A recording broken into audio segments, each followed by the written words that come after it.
Tchaikovsky's music, like that of no other composer, tends to get you right there.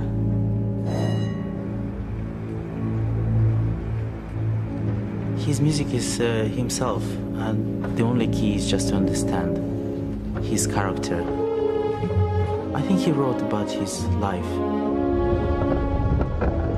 Tchaikovsky himself felt that the Russian people needed his music, and I believe it's still true today.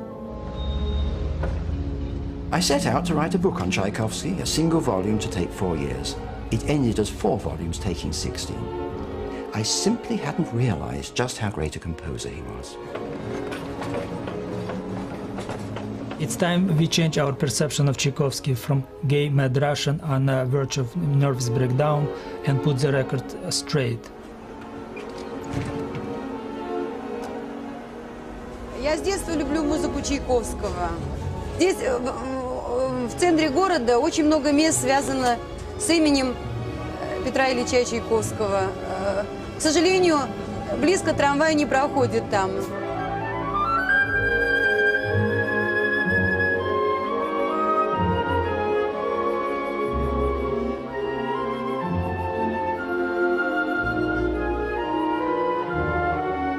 In my compositions, I appear as God created me, and as I have been made by education, circumstance, and the character of the age and the country in which I live and work.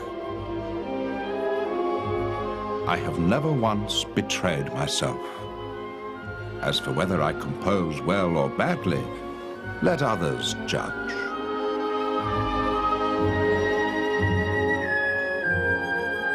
Наш оркестр как-то больше, чем другой, наверное, оркестр связан с Чайковским. Во-первых, Чайковский дирижировал в этом зале. Что-то от души остается в этих стенах, в этом городе. Чайковский, у него есть такая смелость быть таким откровенным до конца свое сердце. Если мы будем говорить о Бетховене, Бетховен ведь не беседует лично со мной. Бетховен всегда беседует с человечеством. А Чайковский не разговаривает с человечеством, со всем человечеством. Он не хочет изменить мир. Он хочет разговаривать с каждым отдельно в зале.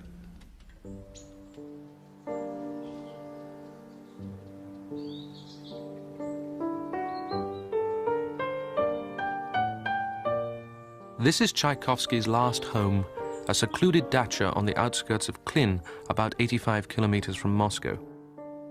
He lived and worked here for the last 18 months of his life, when he'd become Russia's most celebrated composer, famous in Europe and America.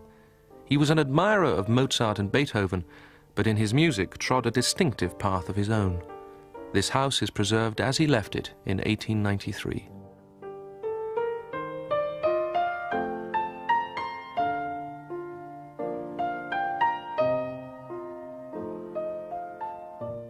I always dreamed to play on Tchaikovsky's piano.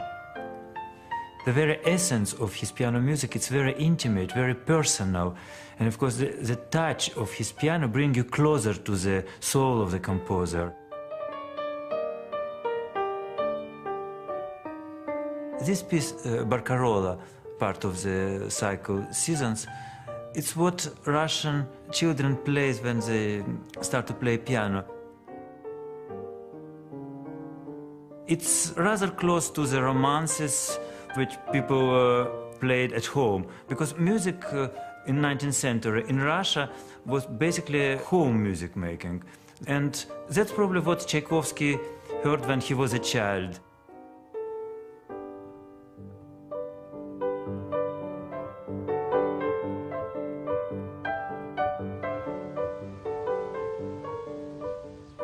Piotr Illich Chaikovsky spent his childhood in the town of Votkinsk, 1,000 kilometers east of Moscow. His father was manager of the steelworks, one of the most important in Russia. The Tchaikovsky family lived in a grand house overlooking the reservoir in the center of town.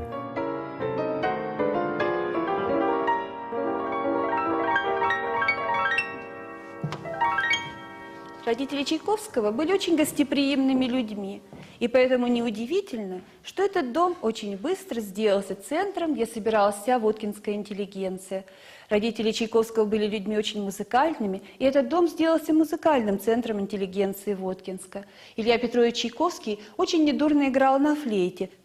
Александра Андреевна очень часто пела романсы.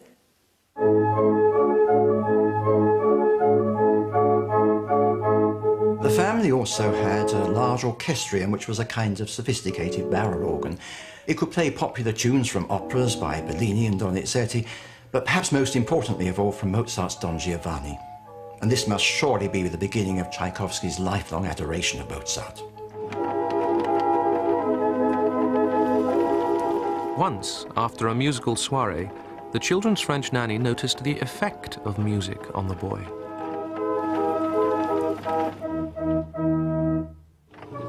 The Tchaikovskys had guests, and a whole evening was spent in musical entertainments.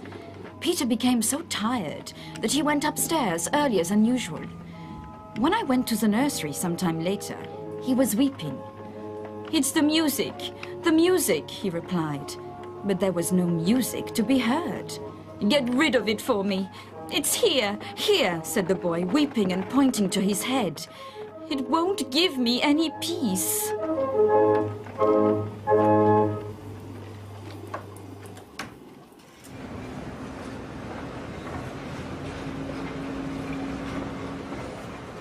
Сейчас мы проезжаем начало реки Фонтанки, где в училище правоведения учился Петр Ильич Чайковский.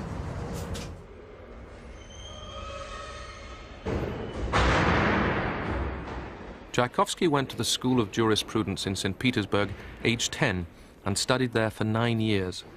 It was a prestigious training school for the civil service. There was a strict code of discipline, beatings were common, and homosexuality widespread. As a schoolboy, he had already started writing music. Я держу в руках самую первую сохранившуюся рукопись Чайковского. Романс «Мой гений, мой ангел, мой друг», который написал Чайковский в возрасте 17 или 18 лет. Он еще не музыканта, а только ученика училища правоведения. Он еще не знает теории музыки доскональной, поэтому почерк неуверенный. Чайковский как бы рисует ноты. Это как бы нотный текст, выдает в нем руку начинающего музыканта. Aged 22, Tchaikovsky decided to give up his civil service career and enroll with the first students at the new Conservatoire of Music in 1862. It was established by Anton Rubinstein, a great admirer of Western European music, and was a decisive step in introducing that tradition to Russia.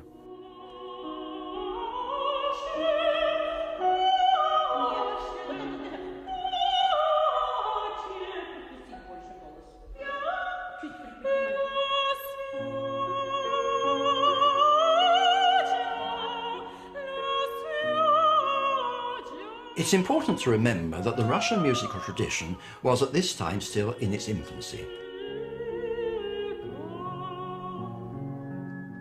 It had been founded almost single-handed by Glinka, a composer of brilliant imagination but largely self-taught. And what the Conservatoire brought into Russia was a Western-style professional musical education.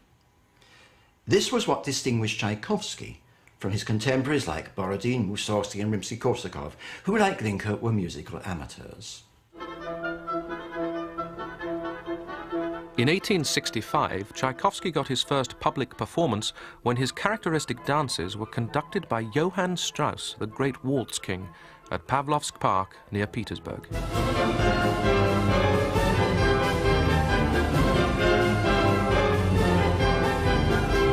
Strauss's concerts were expressly designed to lure people to Pavlovsk on Russia's first railway, which had been constructed in 1837.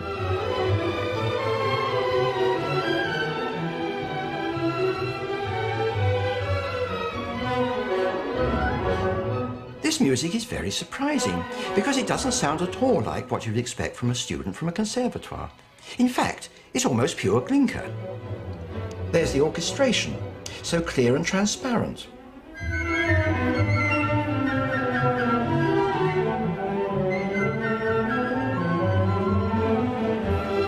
There's the constant repetition of a tune against ever-changing backgrounds, pure Glinka. Would I have recognized this as by Tchaikovsky? I don't think I would. But this style of clear, contrasted orchestration was used by him for the rest of his life.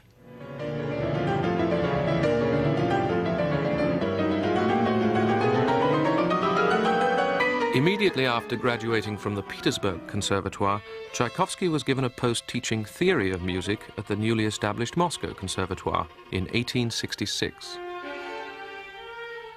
The Conservatoire was founded by conductor and pianist Nikolai Rubinstein, the brother of Anton Rubinstein in Petersburg. It has been known as the Tchaikovsky Conservatoire since the composer's centenary in 1940.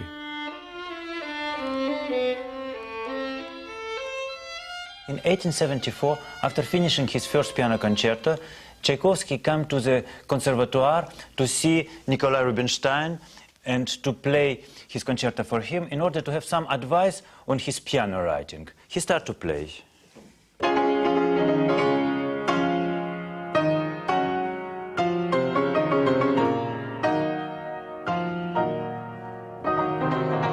I played the first movement. Not a single word. Not a single comment. If only you could have known how foolish, how intolerable is the position of a man who offers his friend food he has prepared, and his friend eats it and says nothing.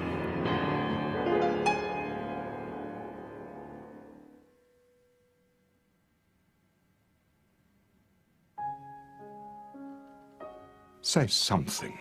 If only to tear it to pieces with constructive criticism, but for God's sake, just one kind word, even if not praise. I fortified my patience and played on to the end.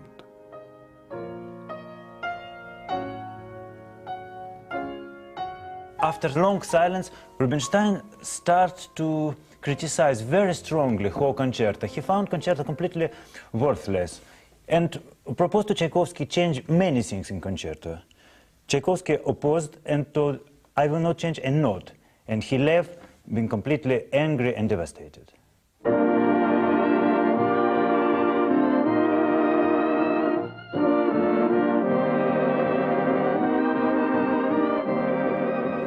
With a performance from Rubinstein looking very unlikely, Tchaikovsky dedicated the concerto to the German pianist Hans von Bülow. Bülow was delighted and took the piece on his American tour and premiered it on October 25, 1875, here in Boston.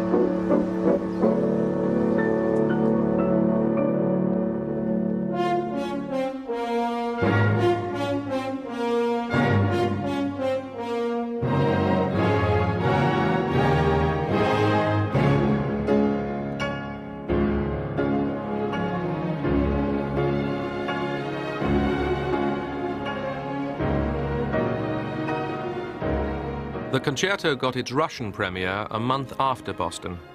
Rubinstein, who'd originally called the concerto derivative, trite and vulgar, eventually changed his mind and as pianist and conductor became one of its most persuasive champions. The concerto is one of the most popular in the repertoire, thanks to the composer's lyrical gift and its predominantly cheerful mood, which is quite unusual for Tchaikovsky.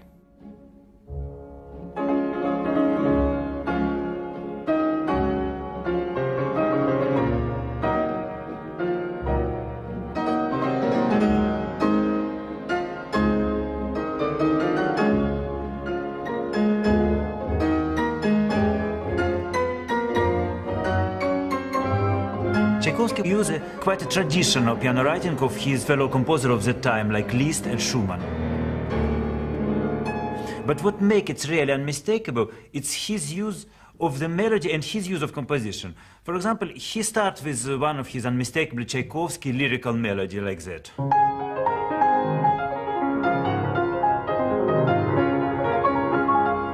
And he start to build the tension, moving the same pattern of notes higher and higher in what we call the sequences. And higher.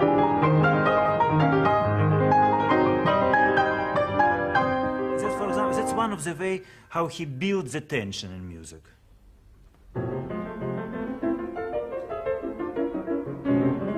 One of the things I find interesting in Tchaikovsky writing is rhythmical side of his work. For example, he constantly changed the accents. We think about Tchaikovsky as a romantic composer, but he has a modern side of his work. For example, this use of rhythm, it was something probably which explains the admiration that Stravinsky has for Tchaikovsky all his life.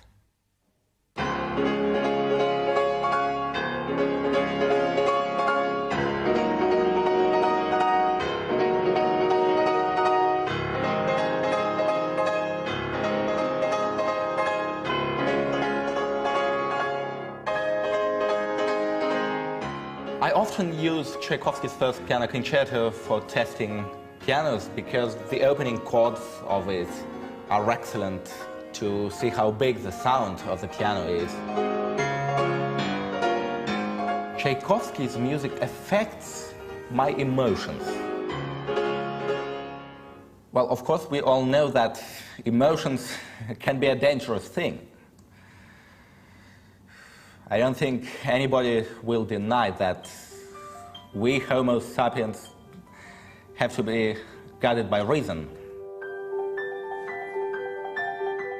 But on the other hand, sometimes there are situations when, if we are to act rightly, we need to listen to what our hearts are telling us.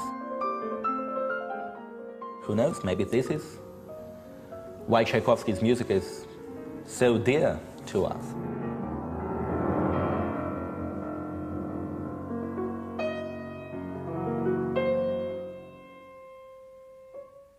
I didn't know nothing about Tchaikovsky homosexuality until I came here to the Moscow Conservatoire.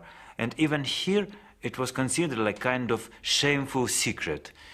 And later, knowing about all aspects of his private life, it certainly helped me to understand better the very nature of the conflict which is constantly present in his music.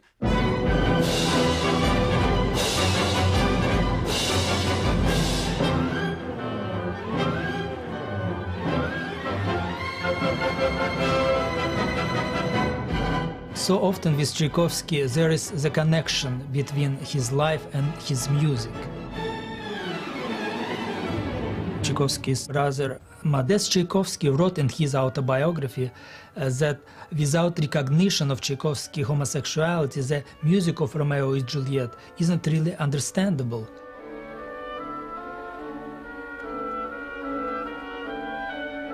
We know that when he was composing Romeo and Juliet, Tchaikovsky had passionate infatuation with conservatory student Eduard Zak. 14 years later, he wrote in his diary, "It seems to me that I have never loved anyone so strongly as him."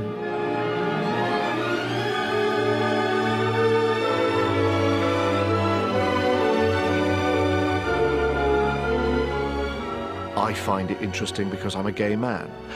I don't think it alters one's feelings and responses. I don't think it means different things are stirred within one. Genius is a universal thing. Art is beyond, though it embraces, it goes beyond sexuality.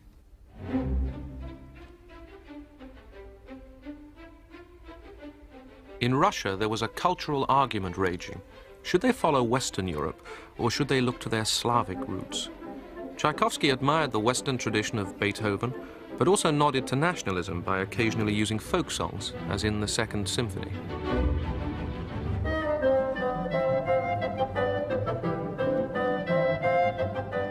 Мне кажется, что когда Чайковский хочет быть очень народным и берет материал цитаты народной музыки, мне не кажется, что это самое удачное в его музыке.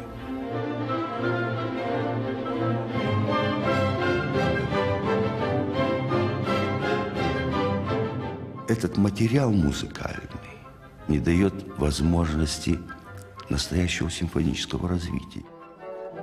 Это бесконечное повторение этого материала без развития не становится убедительным, даже у Чайковского.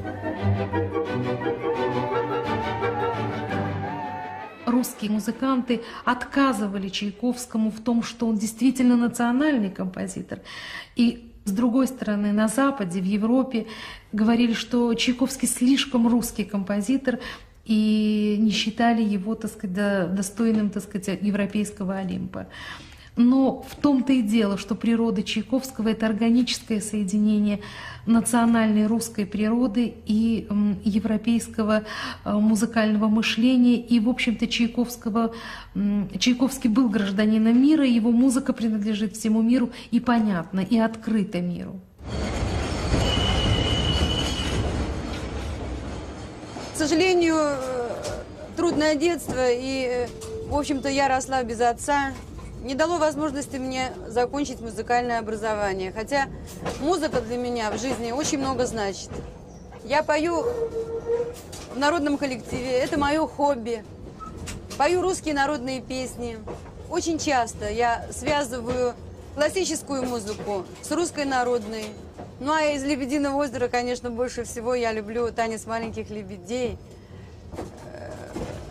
It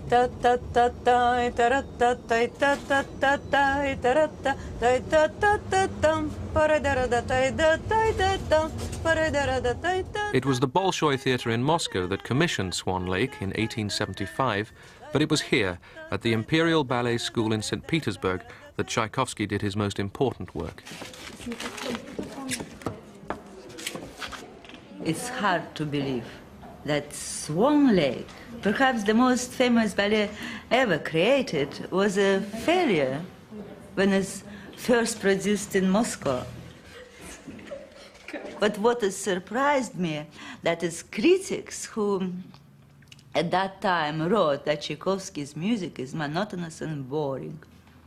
For me as a ballerina, it's just the opposite. His music is sublime, it's fulfilling, and serene, and everything.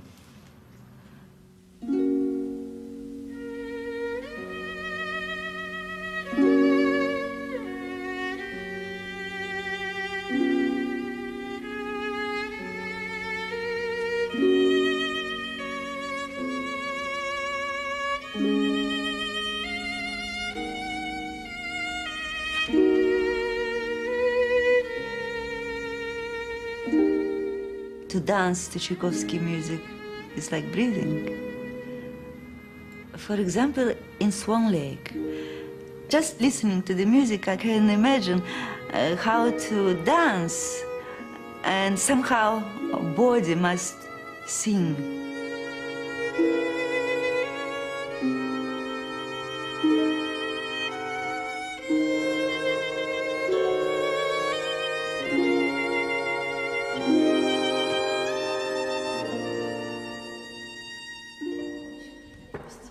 Пяточки вперед, плечики вниз, желудки проглотили, все подтянули.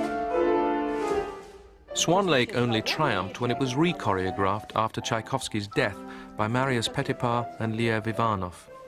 Tchaikovsky's work with Petipa had transformed ballet from a decorative art to an expressive and dramatic one. The first collaboration between Tchaikovsky and Marius Petipa was ballet The Sleeping Beauty. And it was very happy and unusual collaboration because it was an equal partnership. At that time, the ballet master, the choreographer, had complete authority. His word was law, and ballet composers were like musical servants.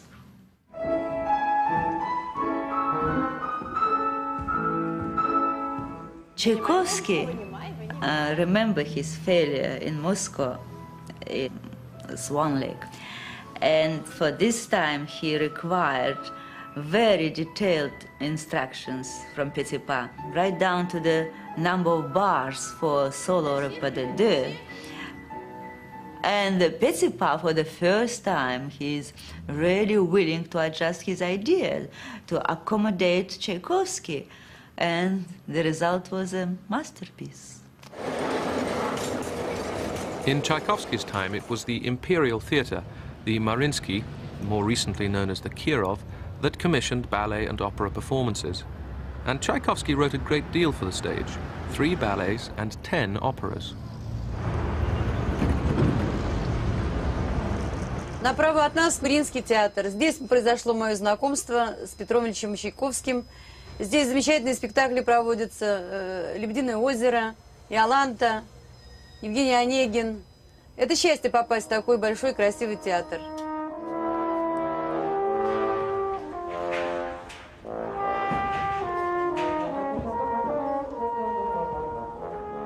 It's important for us to remember that 5 of his operas, as well as Sleeping Beauty, great ballet score, were premiered on this stage of Mariinsky Theatre. Значит, после этого дашь мне 40. Tchaikovsky's most popular opera, in his lifetime and since, is Yevgeny Onegin. It was composed when Tchaikovsky was 37 and premiered in Moscow by students of the Conservatoire. It's about young people and their passion. And I find Onegin, of course, endlessly beautiful, dramatic, lyrical scenes rather than grand opera.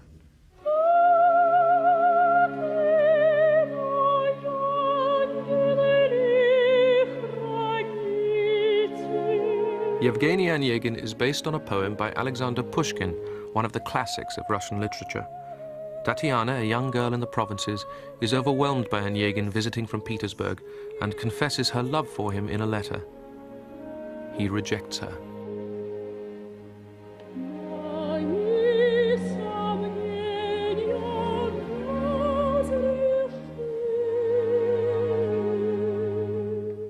I so thoroughly identified myself with the image of Tatiana that she became for me a living person. I loved Tatiana and was furiously indignant with Onegin, who seemed a cold, heartless fop.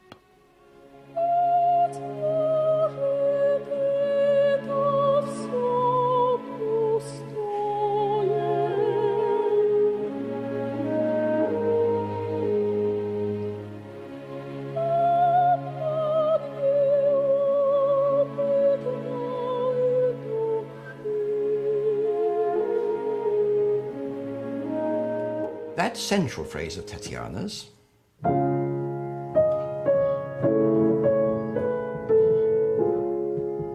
was to become a very special fate motif running not only through this opera, but through Tchaikovsky's later music. Sometimes it's simply a 6-note descending contour around which new fate themes are built, but at other times Tchaikovsky uses it explicitly. For instance, Lenski, another of the main characters of the opera, quarrels with Onegin, challenges him to a duel, and is killed. So how does Tchaikovsky open the aria he gives Lenski just before he meets his fate? Well, he takes Tatiana's phrase,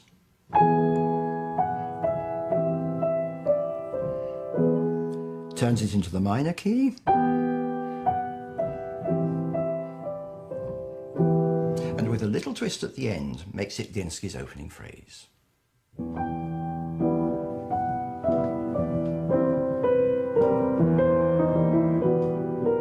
In 1877, 2 women came into Tchaikovsky's life.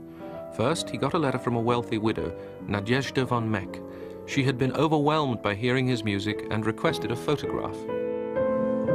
I want to search your face for clues as to those sources of inspiration, those feelings which inspire you to compose music, which transports me into a realm of sensations, aspirations, and desires that life itself can never satisfy. There was a time when I was desperate to meet you.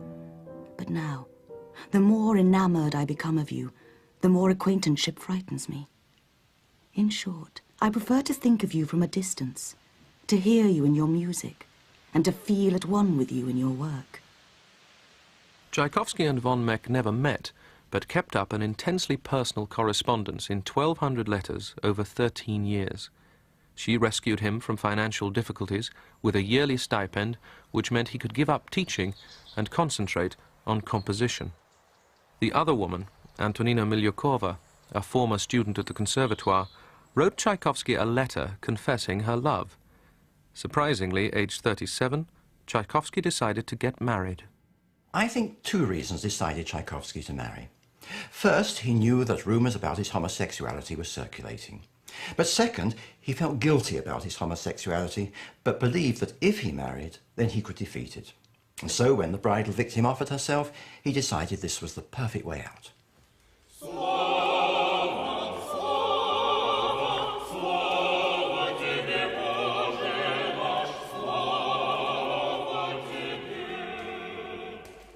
Чайковский не хотел привлекать широкого внимания к факту своей женитьбы.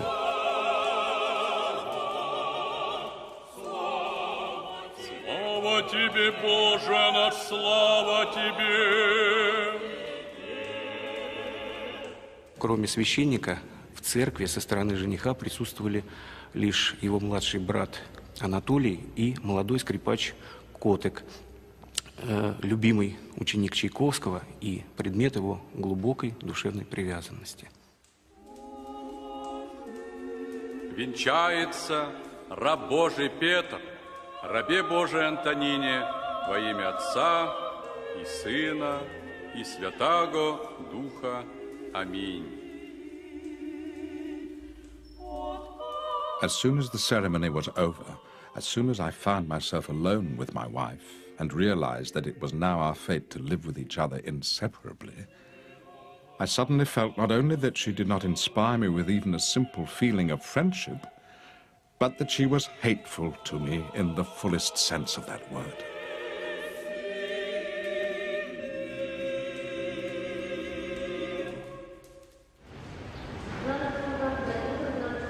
For their brief honeymoon, Tchaikovsky and Antonina took the train to St. Petersburg, but things never improved. He referred to her as the reptile. The couple separated after 3 months, and even during that period spent barely 4 weeks together. Ironically, though, the effect of this emotional turmoil was one of the richest creative periods in Tchaikovsky's life.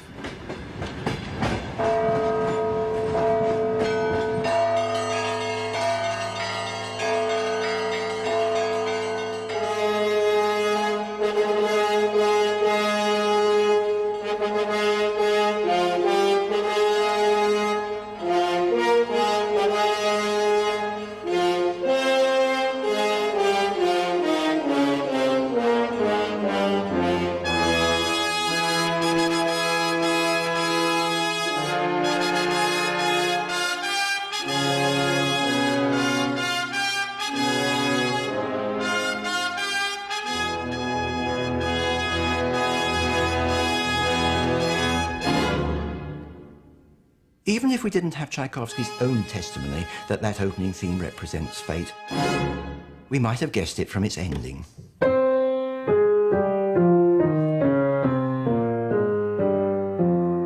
A descending scale, which in Tchaikovsky's music so often represents this fateful force which he believed controlled his whole destiny.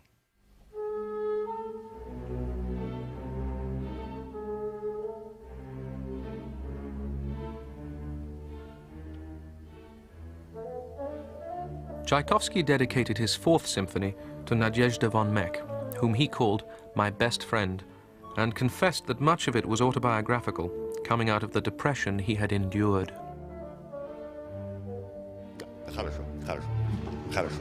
Но только играть как в форшлаге. Не парам-парам-парам-парам, нет, парам-парам-парам-парам-парам. Так. У Сибелиуса есть грустный вальс, называется, да? У Чайковского есть вот это.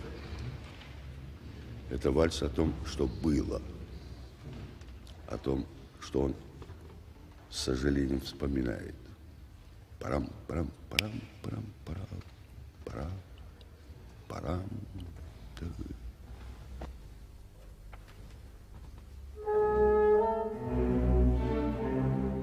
I should not wish symphonic works to come from my pen which express nothing, and which consist of empty playing with chords, rhythms, and modulations. Should a symphony not express those things for which there are not words, but which need to be expressed? Чайковский, для него очень характерно пользоваться в тревожных эпизодах или в предчувствии каких-то катаклизмах. Пользоваться иногда не очень красиво звучащим инструментом. Например, очень низкий гобой. Причем Чайковский пишет пианиссимо. Хотя прекрасно знает, что гобой пианиссимо это сыграть не может никогда. И это будет звучать и не очень приятно, нужно сказать. Но в этой неприятности есть ощущение тревоги, предстоящей катастрофы.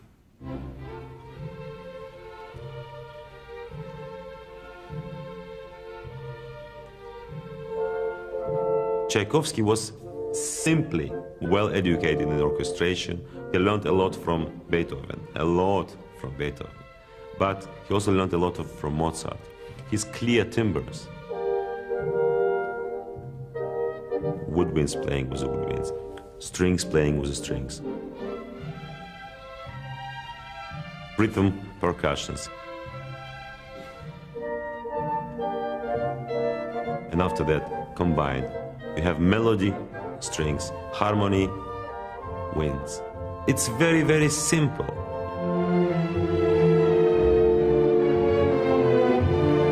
I have to say, some critics will say, Tchaikovsky, well, it's not such a serious composer.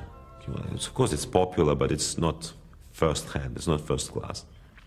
I can only say, when there will be one critic who will become as big as Tchaikovsky, I will continue the discussion. After the fiasco of his marriage, Tchaikovsky spent 6 months abroad, where he finished his violin concerto in 1878. Like many of Tchaikovsky's works, the concerto got off to a bad start with an appalling review in Vienna, but has since become one of his most popular pieces.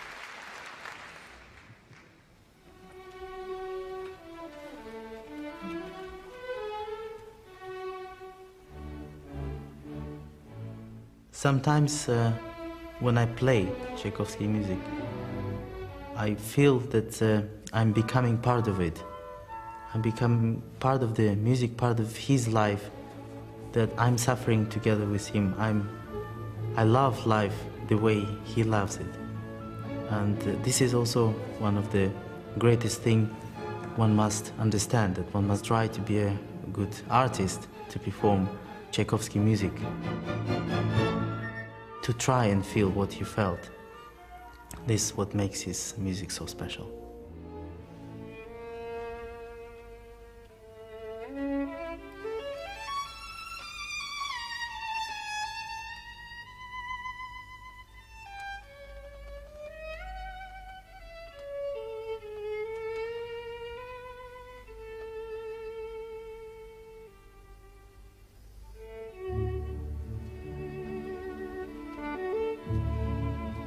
The concerto was dedicated to the Hungarian virtuoso Leopold Auer, who declared it unplayable. But it was inspired by the 23-year-old violinist Józef Kotek, who had been present at Tchaikovsky's wedding.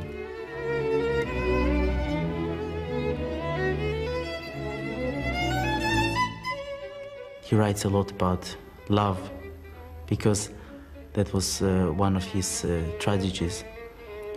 And that's what he could do very well, writes about love. And everywhere, almost in every piece, he writes about it, and one can feel it. And this is amazing, what sort of feeling he has for music.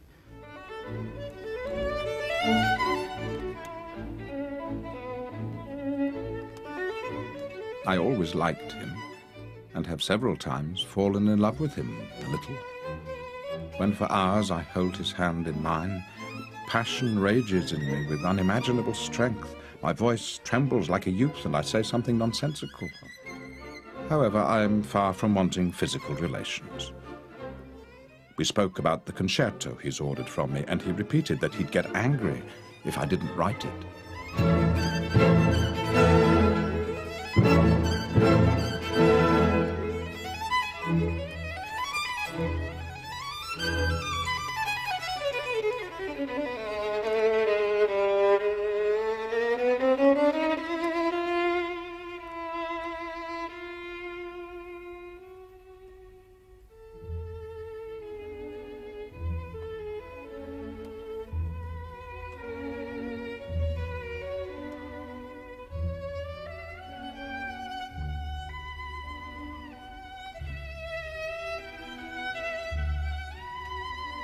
Tchaikovsky himself admitted that after the Fourth Symphony, something new has opened in his heart. And violinists are very lucky that the concerto was written in his best time.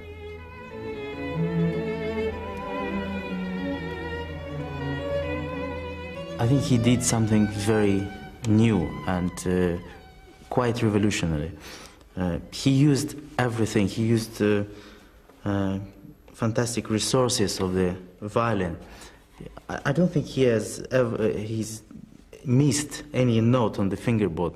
This was that may be why it also created so many problems for the violinist at his time.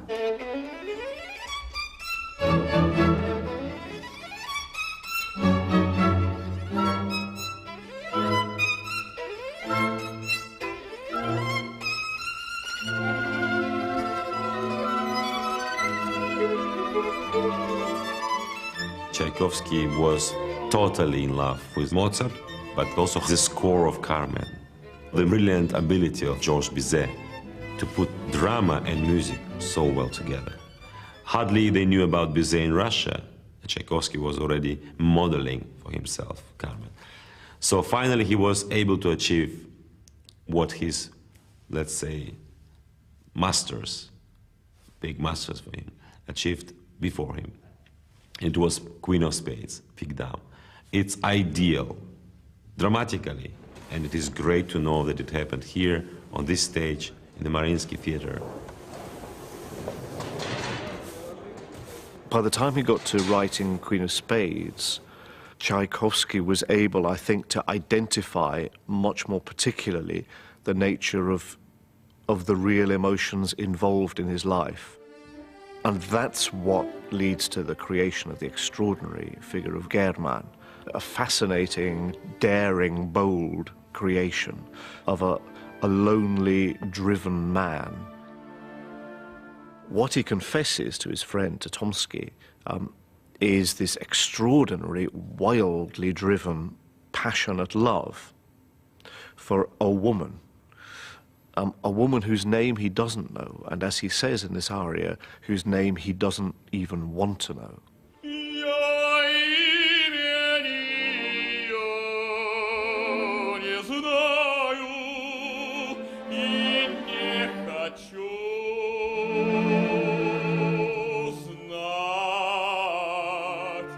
He's terrified that by naming it, this unnamed passion, that the danger will lead to his own destruction.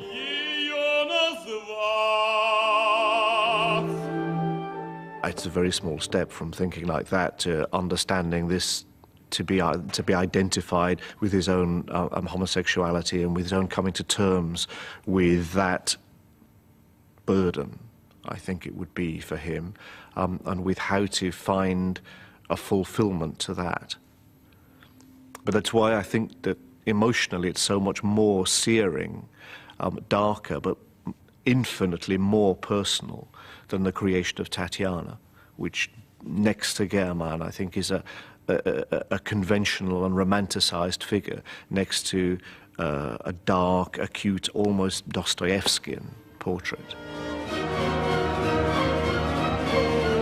A little-known piece full of Dostoevskian passion is the symphonic ballad The Voyevoda. It's linked to one of the most devastating blows of Tchaikovsky's life. In 1890, he suddenly received a letter from Nadezhda von Meck telling him of financial difficulties and, most hurtful, that she wanted their correspondence to end.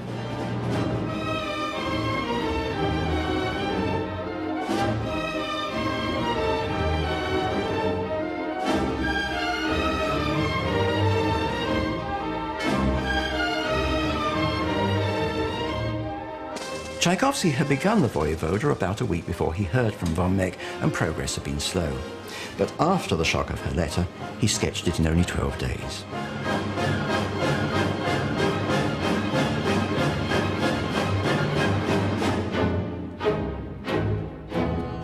The Voyevoda is based upon a ballad by Pushkin about a man betrayed by his wife. And I find it hard not to hear in some of this music the effect upon Tchaikovsky himself of this betrayal by his most beloved and most trusted friend.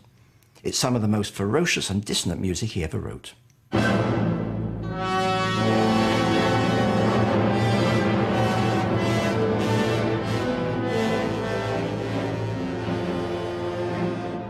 In fact, the financial implications of von Meck ending her allowance weren't so devastating for Tchaikovsky. By now, he was an internationally successful composer, conducting his works on tour. In 1891, at 50 years old, he made his most prestigious tour, to America.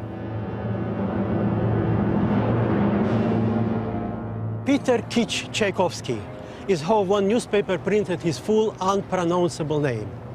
But Tchaikovsky was honored in America as a celebrity. He was dubbed the Tsar of Composers, unquestioned genius, master of modern orchestra. He was overwhelmed by the attention from the press. He intends to spend a year in America, and his time will be occupied. Who was invited to visit the United States by Andrew Carnegie, spent the first day in New York principally outside of the representative Russian composer living today, sharing with Brahms and Saint-Saëns the honors of European fame. It will be the first time in America's musical history that a Russian composer will wield the baton. Tchaikovsky spent 25 days in America. He visited the Niagara Falls, went to Washington, D.C., Baltimore, and Philadelphia. But the reason he came was to conduct his music at the opening festival of New York Carnegie Hall.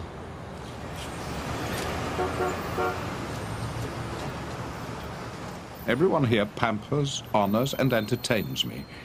It turns out that I'm 10 times better known in America than in Europe. Works of mine that are still unknown in Moscow are performed here several times a season. I'm far more a big shot here than in Russia. Is it not curious?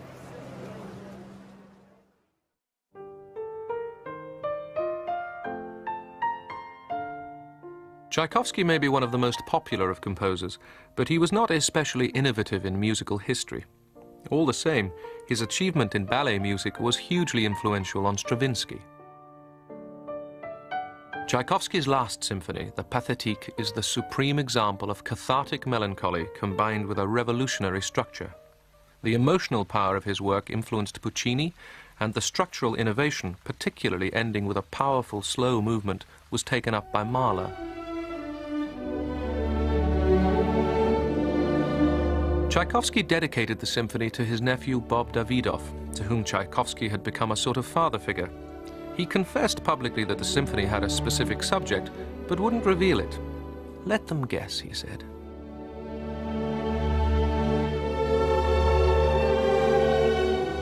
I shan't be at all surprised if this symphony is misunderstood or torn to shreds. It won't be the first time. But I definitely consider it the best, and in particular the most sincere of all my works.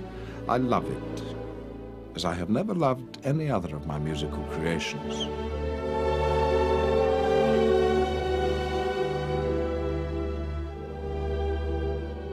The Patética is the most original symphony in the 70-plus years since Beethoven's Ninth. Tchaikovsky seems to rethink the whole nature of what a symphony might be. And its expression is so intense, so filled with pain, turmoil, and a very bitter irony. I simply cannot believe it's not a personal document setting out a profoundly tragic experience, and one which, as Tchaikovsky himself would have said, only music can express. Рукопись шестой симфонии – важнейший документ, потому что именно на этих страницах как бы запечатлен дух композитора. Запись стремительная. Карандаш, кстати, Чайковский всегда писал мягким карандашом, поэтому его записи – это портрет композитора. Запись идет легко, карандаш легкий. Вот что-то мысль споткнулась, сразу карандаш темнеет, потому что он врезается в бумагу.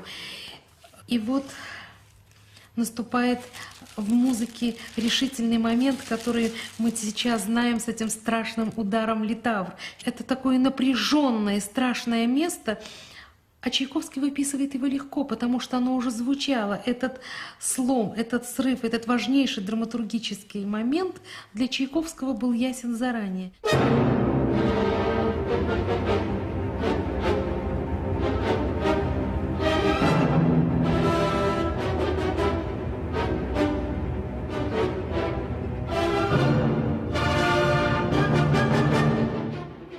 Эту симфонию очень часто играют как очень такую сопливую, слезливую музыку. Мне кажется, что Чайковский приводит героя к концу страшному, так достойно. Он знает неизбежность, да. Он знает неизбежность вот этого конца.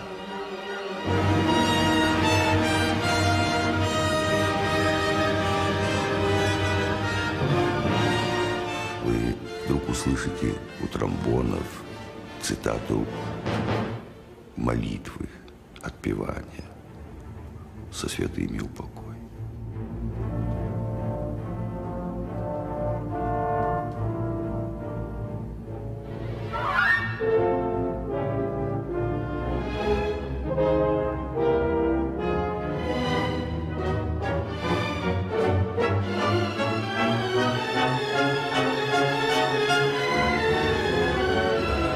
Tchaikovsky died, aged 53, on November the 6th, 1893, only 9 days after he'd conducted the premiere of the Patética Symphony in the Philharmonic Hall.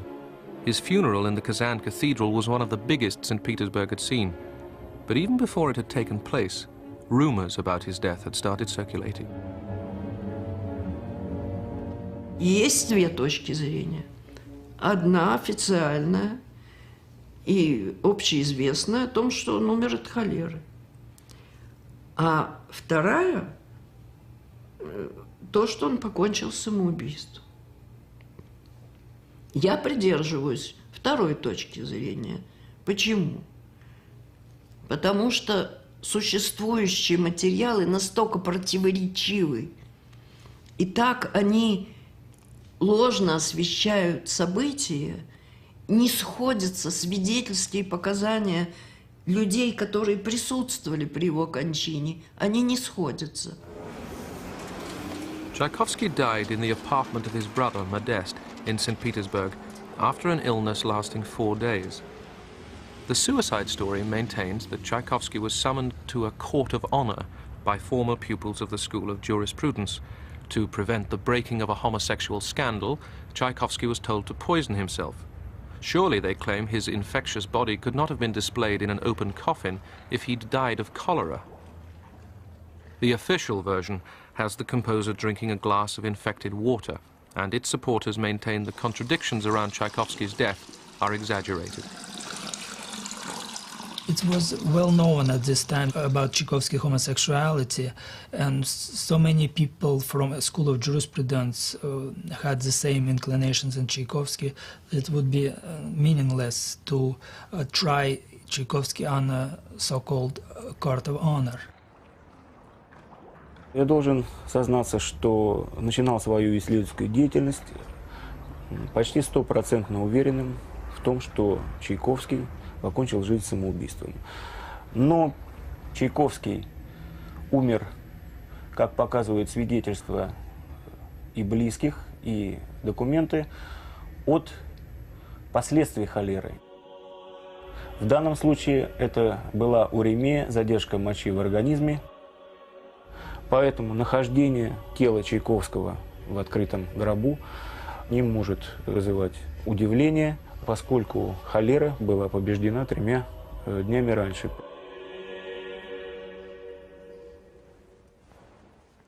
However Tchaikovsky died, it doesn't change the music. In the slow finale of the Pathetique, Tchaikovsky adds his own musical enigma in the way he scores the main theme. It is heard, but not played. Значит так, мы играем сначала только первые скрипочки, начало. Да. Написано так, да?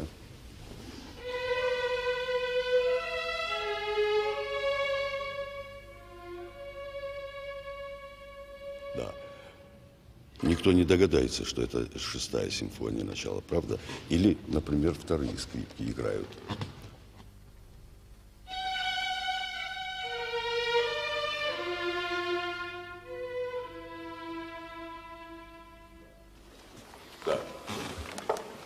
Вот это вы видите, когда смотрите партитуру, а то, что вы слышите, совсем другое. Вместе вы услышите эту мелодию.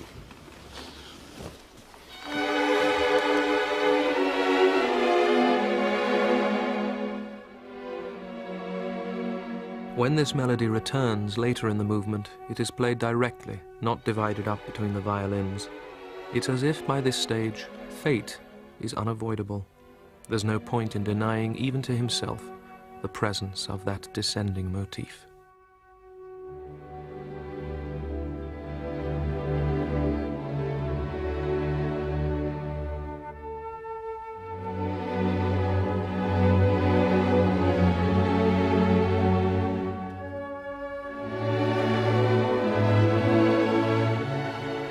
Даже не задумываясь, он построил мелодию таким образом, что она как бы сходит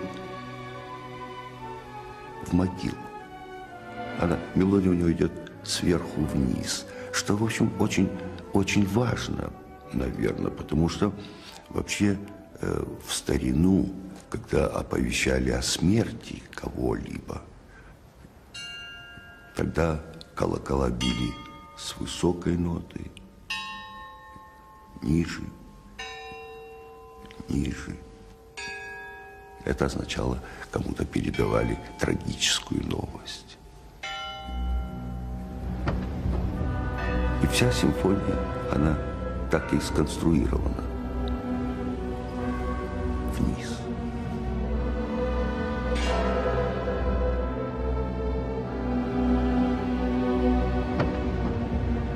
Музыка Чайковского мне помогает в жизни, не знает ни границ, ни пределов. Музыка лечит людей, это бесспорно. Во всяком случае, мне она помогает лучше всяких таблеток.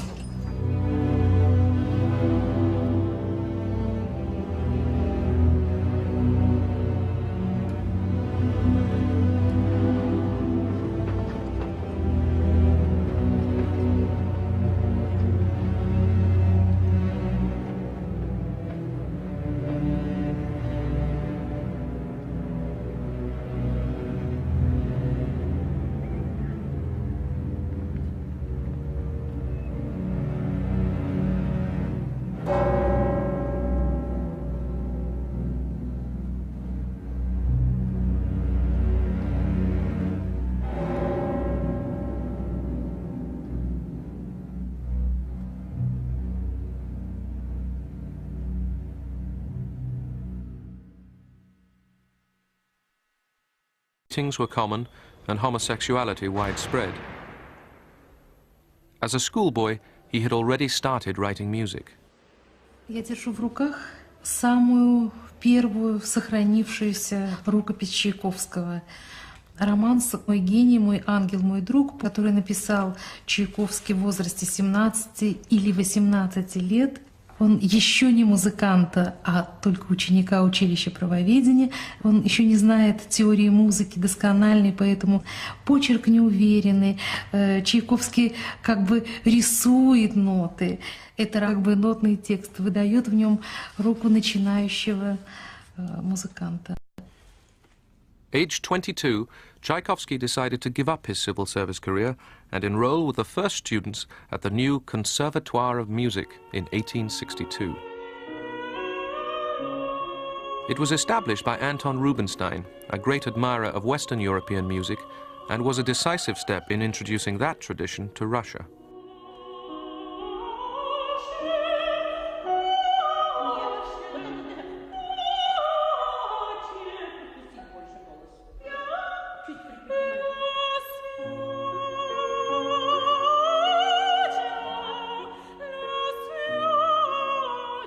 It's important to remember that the Russian musical tradition was at this time still in its infancy. It had been founded almost single-handed by Glinka, a composer of brilliant imagination but largely self-taught, and what the Conservatoire brought into Russia was a Western-style professional musical education. This was what distinguished Tchaikovsky from his contemporaries like Borodin, Mussorgsky and Rimsky-Korsakov, who, like Glinka, were musical amateurs. In 1860, родители Чайковского были людьми очень музыкальными, и этот дом сделался музыкальным центром интеллигенции Воткинска. Илья Петрович Чайковский очень недурно играл на флейте. Александра Андреевна очень часто пела романсы.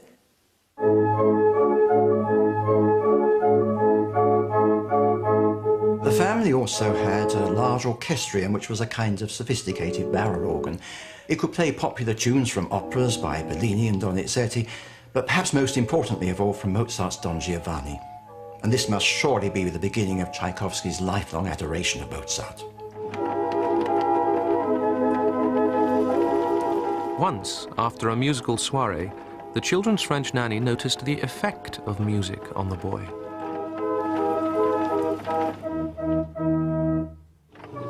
The Tchaikovskys had guests, and the whole evening was spent in musical entertainments.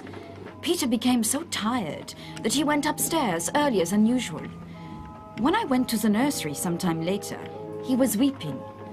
"It's the music," he replied. But there was no music to be heard. "Get rid of it for me.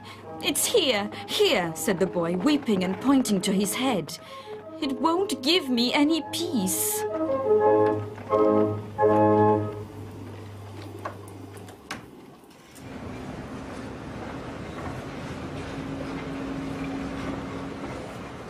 Сейчас мы проезжаем начало реки Фонтанки, где в училище правоведения учился Петр Ильич Чайковский.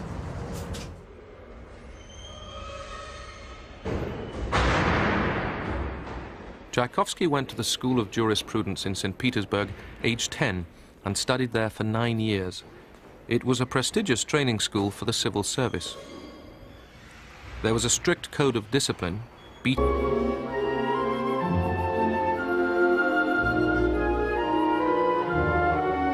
In my compositions, I appear as God created me, and as I have been made by education, circumstance, and the character of the age and the country in which I live and work.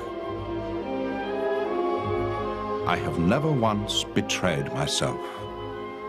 As for whether I compose well or badly, let others judge.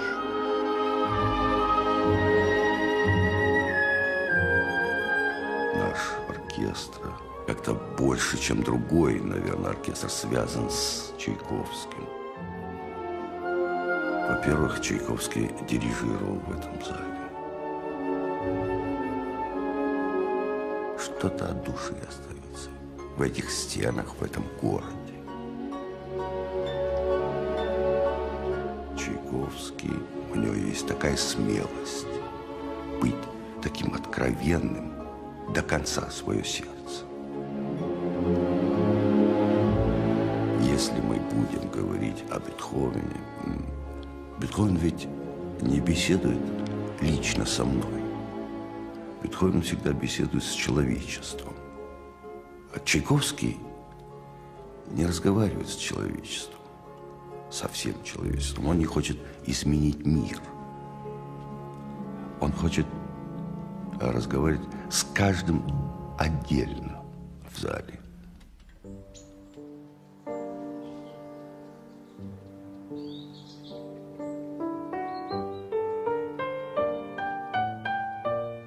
This is Tchaikovsky's last home, a secluded dacha on the outskirts of Klin, about 85 kilometers from Moscow. He lived and worked here for the last 18 months of his life.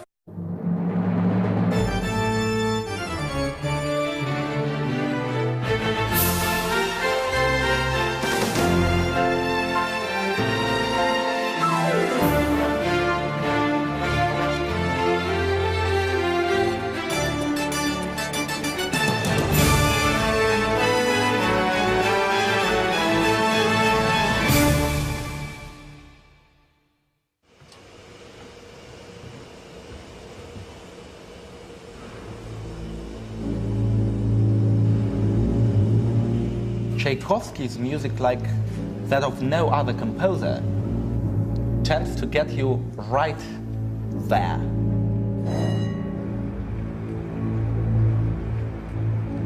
His music is himself, and the only key is just to understand his character.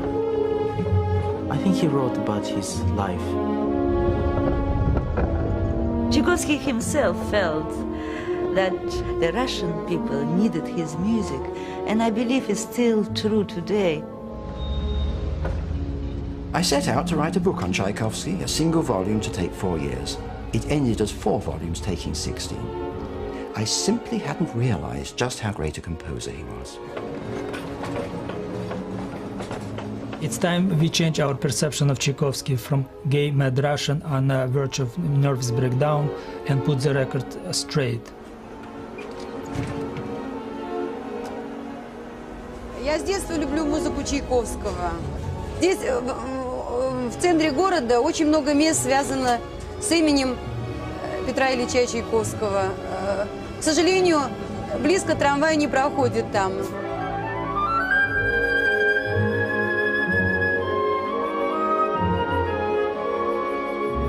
When he'd become Russia's most celebrated composer, famous in Europe and America. He was an admirer of Mozart and Beethoven, but in his music trod a distinctive path of his own. This house is preserved as he left it in 1893.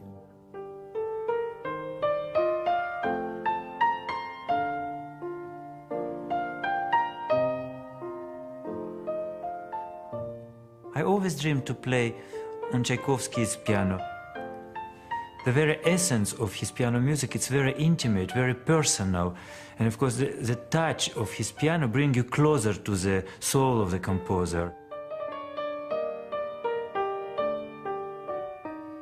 This piece, Barcarola, part of the cycle Seasons, it's what Russian children play when they start to play piano.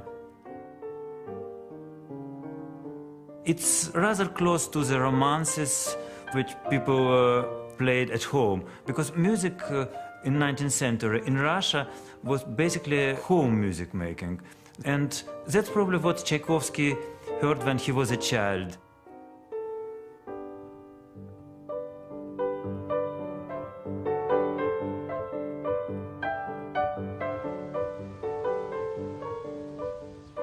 Piotr Illich Tchaikovsky spent his childhood in the town of Votkinsk, 1,000 kilometers east of Moscow.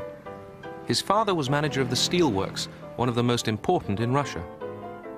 The Tchaikovsky family lived in a grand house overlooking the reservoir in the center of town.